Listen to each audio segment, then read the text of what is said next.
میں آپ کو قسم کھا کے کہتا ہوں، یقین رکھیے، میرے یہ الفاظ لکھ لیجئے گا، کچھ عرصے بعد اگر یہ نافذ ہو گیا، قانون کی شکل اختیار کر دیا، تو جو کام آج اقلیتی برادری کے ساتھ، مسیحیوں، کرسچنز اور ہندوؤں کے ساتھ پاکستان میں ہوتا ہے، یہی کام شیعوں کے ساتھ ہونے جا رہا ہے۔ کہ جو یہ کہتے ہیں کہ توہین صحابہ کی سزا 10 سال ہونی چاہیے، اس پہ یہ خوشیاں منا رہے ہیں، ان کے نزدیک یہ سزا بھی کم ہے۔ پوچھئے ان سے، یہ تو کہتے ہیں مار دو ان کو۔ اس نے مسیحیوں کی آبادی کو نشانہ بنایا تاکہ وہ اللہ کو راضی کر سکے۔ ان کے دلوں سے انسانیت نکل چکی ہے۔ یہ درندے ہیں مذہب کے نام کے، وحشی ہوئے، وحشی زومبیز ہیں یہ۔ بسم اللہ والصلاة والسلام علی رسول اللہ وآلہ ومن والاه۔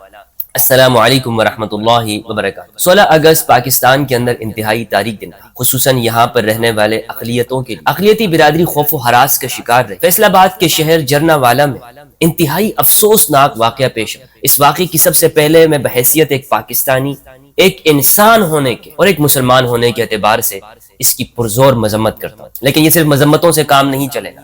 ہمارے ہاں بس یہ ایک رسمی بیان اب رہ گیا ہے، ہر واقعے کے بعد ہم یہی کہتے ہیں میں اس کی مذمت کرتا ہوں۔ کب تک ہم مذمتیں کرتے رہیں گے؟ دنیا کے متمدن معاشروں کے اندر کیا اس طرح کے واقعات ہو رہے ہیں؟ یہ صرف ہمارے ہاں پاک و ہند کے اندر ہی کیوں لوگ مذہب کے نام پر درندے بنے ہوئے؟ واقعہ یہ ہے کہ کچھ مسیحی نوجوانوں کے اوپر توہین قرآن، توہین مذہب کا الزام لگایا گیا۔ ان کے اوپر مقدمہ ہوا 295C کے تحت پرچے کیے گئے، جس کی سزا پاکستان کے اندر سزائے موت۔ اس کے باوجود کچھ لوگوں نے مساجد کے اندر جا کے یہ اعلان کیا کہ جناب آؤ، گھروں سے باہر نکلو، تمہارا ایمان خطرے میں پڑ گیا ہے، تمہارے ایمان کا امتحان ہے، تم اپنے گھروں میں مزے کے ساتھ بیٹھے ہوئے ناشتے کر رہے ہو، تم گھروں میں مزے کے ساتھ، اور یہاں پر قرآن کی بے حرمتی ہو رہی ہے، توہین ہو رہی ہے، کب تک تم سوئے رہو گے؟ باہر نکلو مولویوں۔ لوگوں کے ایمان کو جھنجھوڑا گیا، اور پھر مسلمان اپنا ناشتہ چھوڑ کے، کوئی دودھ میں ملاوٹ کر رہا تھا اس نے وہ کام چھوڑ دیا، کوئی جھوٹ بول رہا تھا، کوئی رشوت لے رہا تھا، اس نے وہ سارے کام چھوڑ دیے، اور یہاں پر آ کر اس نے مسیحیوں کی آبادی کو نشانہ بنایا تاکہ وہ اللہ کو راضی کر سکے۔ ان کے دلوں سے انسانیت نکل چکی ہے۔ یہ درندے ہیں مذہب کے نام، وحشی ہوئے، وحشی زومبیز ہیں یہ۔ اور آپ نے دیکھا ہو زومبیز کی ویڈیوز کو کہ جس میں وہ انسانوں کے خون کے پیاسے ہوتے ہیں، کاٹ کھانا چاہتے ہیں، انسانوں کو گوشت نوچنا چاہتے ہیں، یہ وہی ہیں جو مذہب کے نام پر جاتے ہیں اور کسی کی آبادی کو بھی ان میں، اور یہ نام لیتے ہیں جناب یہ کافروں کا، اور درندوں میں کیا فرق ہے؟ بس زبان سے ہی قرآن کی تلاوت کرتے ہیں، پتہ نہیں وہ کرتے بھی ہیں یا نہیں کرتے ہیں، بڑے بڑے نشان ان کے یہاں پر بنے ہوئے ہیں، اور خود بناتے ہیں، گھسیٹتے ہیں یہ اپنے ماتھے کو اس طرح سے رگڑتے ہیں، ورنہ ایک نمازی کی اگر 100 سال بھی نماز پڑھتا رہے نا، اس کے یہاں نشان نہیں بنتا جب تک کہ وہ خوب گھسیٹے گا نہیں، اس کو رگڑے گا نہیں، یا یہ ہے کہ وہ کہے خشوع خضوع کے ساتھ نماز پڑھا۔ تو یہ کیا ہوا؟ جا کر وہاں پر ان کی آبادی کو نشانہ بنایا گیا۔ کہا جاتا ہے کہ اب تک 3 سے 6 گرجا گھروں کو نشانہ بنایا۔ میں ان سے پوچھنا چاہتا ہوں، اگر آپ یہ کہتے ہیں کہ کسی مسجد کو توہین کے غرض سے اس کو گرانا، اس کو نقصان پہنچانا یہ مذہب کی توہین ہے، تو کیا گرجا گھر کو گرانا، اس کے اوپر چڑھ کر ان کے مقدس نشان کو توڑنا یہ توہین مذہب میں نہیں آتا؟ اگر ہم یہاں پر آزادی کی بات کرتے ہیں کہ پاکستان میں ہم سب کو بنیادی حقوق دیتے ہیں، ابھی 14 اگست گزرا ہے، 14 اگست ہم سب نے یہ تقریریں کی کہ اس پاکستان بنانے میں مسلمانوں کے ساتھ غیر مسلموں کا بھی ہاتھ ہے۔ ان غیر مسلموں کے ساتھ یہ کرتے ہیں ہم، ان کے گھروں کو جلا دیا گیا، ان کے گھروں میں گھس کر وہاں پر ان کے سامان کو باہر نکالا گیا، ساری ویڈیوز سوشل میڈیا پہ موجود ہے۔ کیا ان مسیحیوں نے مسلمانوں کے ساتھ یہ کام کیا تھا کہ جو ہم نے بدلے میں ان کے ساتھ کیا؟ اگر انہوں نے توہین مذہب کیا تو یہاں سے بھی لوگوں نے جا کر گرجا گھر کی توہین کر دی۔ قانون موجود ہے یہاں پر۔ دراصل یہاں پر ایک خاص مائنڈ سیٹ، جنہوں نے یہ کہا من سب نبی فقتلوہ، اس طرح کی جماعتوں نے پاکستان کا امن برباد کیا۔ یہ مذہب کے نام پر یہ دھبا ہے یہ لوگ، ان کا خدا کی قسم کھا کے کہتا ہوں مذہب کے ساتھ کوئی تعلق نہیں ہے۔ یہ اسلام کے سنہرے دور کی بات کرتے ہیں، اس سنہرے دور کی ان میں ذرا سی بھی کوئی جھلک ہی نہیں ہے۔ جن بڑی بڑی ہستیوں کے یہ نام لیتے ہیں، ورد کرتے ہیں اپنے زبان سے، ان کے اخلاق ان کے اندر کہیں نظر نہیں آتے۔ ان کے دل شیاطین کے دل ہیں، جو دوسروں کے دلوں کو نکال کر اللہ کے نام پر، اللہ کے نام پر یہ اس کو چباتے ہیں، یہ کلیجے چباتے ہیں یہ لوگ۔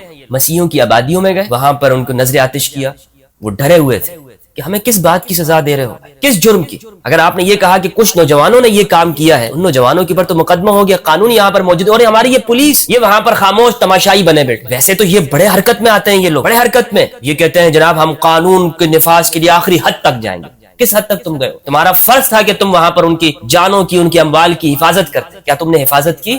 یا تم ان مولویوں کے سامنے خاموش تماشائی بن جاتے؟ یہاں پر مائنورٹیز، کوئی بھی مائنورٹی، قادیانیوں کی بادگاہیں کیوں نہ ہو، کیا وہ محفوظ ہیں؟ ان کے ساتھ کیا عمل ہوتا ہے؟ اسی طرح غیر مسلموں کے ساتھ سندھ کے اندر بچیوں کو زبردستی یہ وہاں سے بھگا کر ان کے ساتھ شادی کر لیتے ہیں، ان کا مذہب تبدیل کرتے ہیں۔ اور اسی طرح پنجاب کے اندر جو یہ ہوا، کیا اس سے ہمارے پاکستان کا نام روشن ہوا ہے؟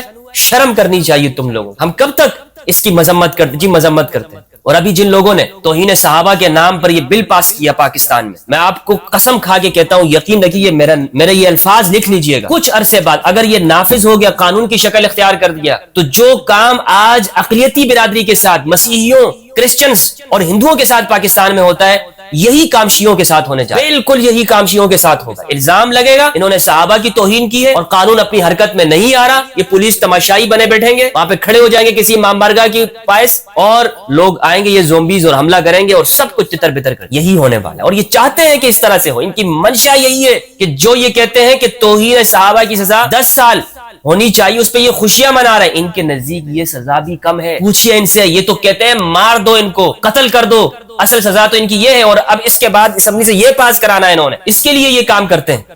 تو بالکل شیعوں کو بھی یہ یہاں پر اس کٹہرے میں لے کر آئیں گے، تو پاکستان میں کون بچے گا؟ پاکستان میں خاص طرح کی اقلیت، یہاں تو مسلمان اکثریت میں ہے نہیں، جھوٹ بولتے ہیں ہم، یہاں پر ماشاءاللہ 99% مسلمان ہیں اور 1% اقلیت، یہاں پر 99% اقلیت، پتہ نہیں 1% مسلمان ہے بھی ہیں۔ وہ کس طرح سے؟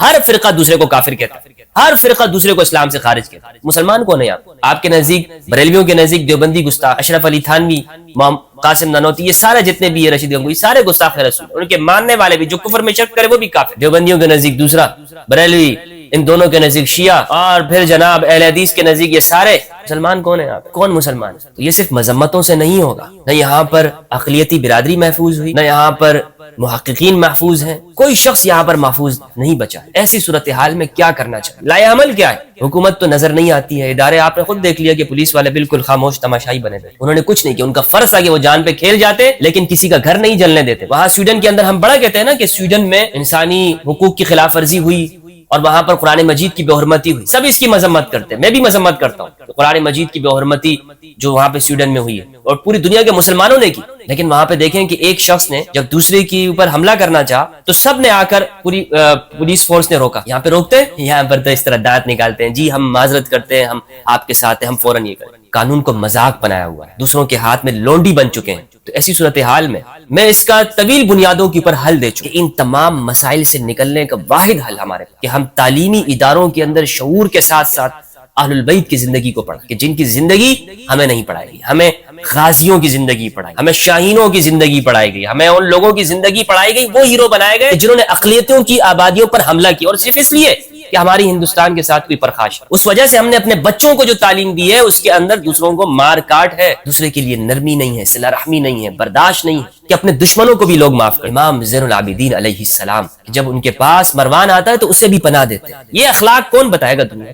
وہ امام زین العابدین علیہ السلام کے جب ان کے سامنے کھانا رکھا جاتا ہے، پانی رکھتے ہیں تو ان کی آنکھوں سے آنسو بہ جاتے ہیں۔ ہمارے گھر والوں کو پیاسا شہید کیا گیا، لیکن وہی امام وہ اپنے دشمنوں کو پناہ دیتے ہیں کہ لوگ کہیں ان کو موب لنچنگ نہ کرتے۔ ہم ان کی زندگی کو کیوں نہیں پڑھاتے؟ جب ہم ان کی زندگی کو پڑھائیں گے تو یہ سارے واقعات ختم ہوں۔ اسی طرح میرا سوال ان لوگوں سے، ان مذہبی درندوں سے، آپ کہتے ہیں کہ انہوں نے مذہب کی بے حرمتی کی، ٹھیک ہے، اس کی سزا تو قانون دے، لیکن کیا آپ نے مذہب کی بے حرمتی نہیں کی؟ کیا آپ نے ان کے گرجا گھروں کو مسمار نہیں کیا، آگ نہیں لگائی، اس میں بائبل نہیں، اس کے نسخے نہیں شہید ہوئے ہوں گے؟ کیا ان کے مذہبی جذبات کو ٹھیس نہیں پہنچا ہوگا؟ کیا ہم یہ نہیں کہتے کہ یہاں سب مذہب میں برابری ہے؟ تو جو سزا قرآن کی توہین کرنے والے کی ہے وہی سزا پھر ان درندوں کو بھی دینی چاہیے۔ کیوں خاموش ہے قانون؟ ان کے اوپر بھی 295C کا مقدمہ ہونا چاہیے کہ جن لوگوں نے گرجا گھروں کے اوپر حملہ کیا، کہ جن لوگوں نے ان کی آبادی کو نقصان پہنچایا، اس میں لازمی بات ہے جب گھروں کو نظر آتش کیا تو اس میں قرآن بھی، اس میں بائبل بھی جلے ہوں گے، اس میں ان کی مذہبی کتابیں کی بھی توہین ہوئی ہوگی، لٹریچر کی بھی توہین ہوئی ہوگی، تو کیوں ان کے اوپر بھی پھر 295C کیوں نہیں ہونا چاہیے؟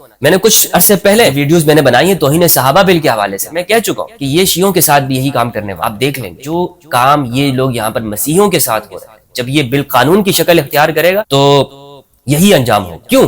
اس لیے کہ اس کی صاف وجہ جب 295C موجود ہے، توہین مذہب کی سزا موجود ہے، اس کے باوجود لوگ قانون کو اپنے ہاتھ میں لے رہے ہیں، گھروں کو جلا رہے ہیں۔ تو جب آپ نے توہین صحابہ کی سزا منظور کی ہے تو کیا لوگ رک جائیں گے؟ لوگوں کو شہ ملے گی، جناب دیکھو قانون نے بھی سزا دی ہوئی ہے تو ہم نے دے دی، کیا بات ہم نے دے دی، کون سا فرق آتا ہے؟ لوگ پھر خود قانون اپنے ہاتھ میں لیتے ہیں۔ اس لیے یہ پاکستان کی بہت بدنامی ہے بھائی، اس طرح پاکستان میں نہیں جیا جا سکتا جس طرح ہم یہ صورتحال دیکھ رہے ہیں۔ کہاں جائیں گے؟ کون کون پاکستان سے ہجرت کریں گے؟ کتنے لوگ یہاں سے مائگریشن کریں گے؟ ہم اپنے بچوں کو کون سا مستقبل دینے جا رہے ہیں؟ کیا یہ صرف اشرافیہ کا ہے کہ جن کے پاس پروٹوکول ہو، جن کے پاس 10-12 گارڈ ادھر ادھر پھرتے ہوں، ان کی جانی محفوظ ہوگی؟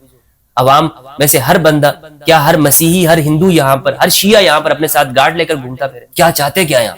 کیا چاہتے؟ مار دینا پھر سب کو، ایک دفعہ ایٹم بم گرا دیں سب کی، ختم کریں یہ سارے قصے کہانیاں۔ کیوں آپ جھوٹ بولتے ہیں تقریروں کے اندر 14 اگست کے دن باہر نکلتے ہیں اور جب کوئی مشکل آتی ہے تو ہم سب ایک بھائی، اس سب جھنڈے تلے ہم سب ایک؟ کہاں ہیں اس پرچم کے سائے تلے سب ایک؟ کدھر ایک؟ یہاں پر تو ہر بندہ تقسیم ہے، ہر بندہ تقسیم ہے، اور یہ تقسیم کیا گیا ہے، اور اب مزید تقسیمات جاری ہیں اپنے سیاسی مفادات کے لیے۔ شیعہ سنی وہ لڑائیں گے، اور یہ آپ دیکھ لیں کہ اس بل کے بعد جو نتیجہ نکلنے والا ہے، اگر شیعہ بھی نکل گئے، اس طرف سے ان تکفیریوں نے بھی اعلان کیا، انہوں نے بھی اعلان کیا اگر آپ باہر نکلے تو پھر دیکھیں دونوں طرف سے یہ معاملہ چلے۔ اللہ ہی حافظ ہے یہاں۔ اللہ سبحانہ وتعالیٰ سے دعا ہے کہ پروردگار ہم سب کو، ہمارے دلوں کو اہل بیت کی محبت سے مزین فرمائے۔ السلام علیکم ورحمۃ اللہ